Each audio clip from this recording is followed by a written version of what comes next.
Hey, Coach, thanks for a couple of minutes this morning. Andrew Jones, lead us off. Go ahead.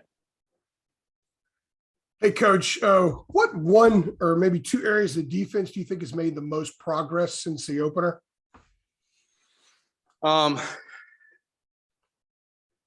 Well, so I think that the D line has improved fundamentally since day one, and I feel like and we felt strongly about Ray, but I think to see not just Miles Murphy, but I think Tamari Fox is playing really well.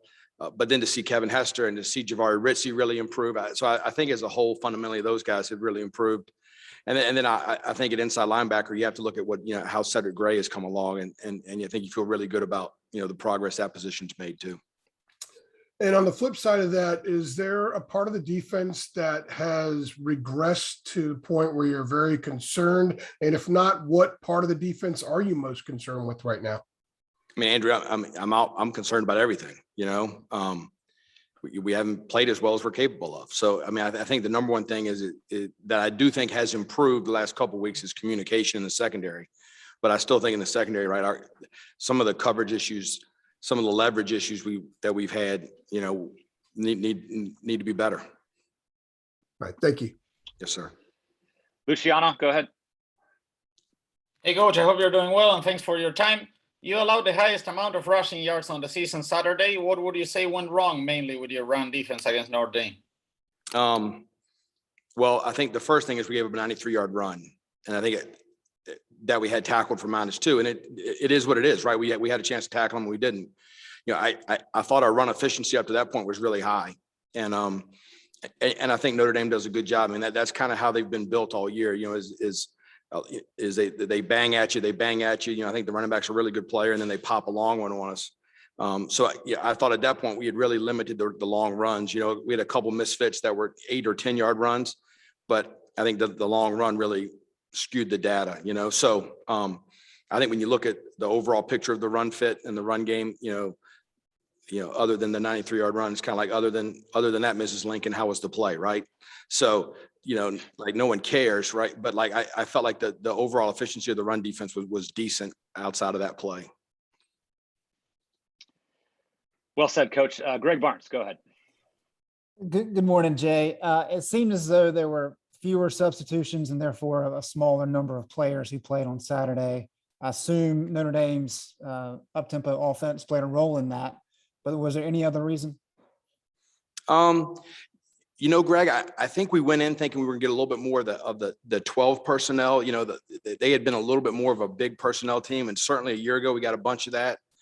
And so I think we had a pretty we had a plan to play some guys in that defensive and the way we were going to play defense against them a little bit more than we did because we didn't get as many reps of it.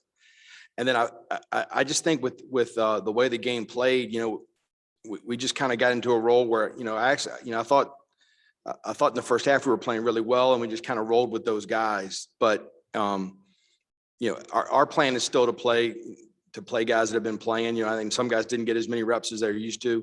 But I think that'll change this week and they'll have a better week of practice and we'll be able to get some more guys in. Against Wake Forest, the personnel grouping's not very, they're in pretty much they're like our offense, right?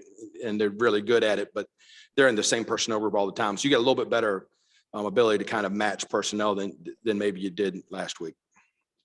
Thank you. Yes, sir. Ross Martin, go ahead. Hey, Coach Bateman. I mean, I want to kind of stay on that topic and look at the secondary. It seems like Don Chapman's become your starting cornerback and replaced Kyler Michael. If you could speak on that, and then what is Ja'Qurious Conley's role now? It seems like he's moving around still, and he hasn't really found. I'm not sure if you can kind of tell me what his role is now as safety or nickel, and what he's doing for y'all on defense. Yeah, I think Don played the snaps against Notre Dame, but Kyler McMichael's going to play a lot, so I wouldn't put a whole lot of stock into that really. So I think the corner situation is going to continue to be, those three guys. Hopefully at some point Storm's back, and then I think Dante Balfour is a freshman who's really coming along. So, I mean, I still think that's going to be the majority of the corners. We're mostly playing JQ at nickel. That's where I think he's best right now. And I think, I think he's played better when he's been there. So I think that'll pretty much be going forward how we'll play. Okay, well, I think that was our last question for you, Coach. Thanks for a couple of minutes. No problem. Thanks a lot.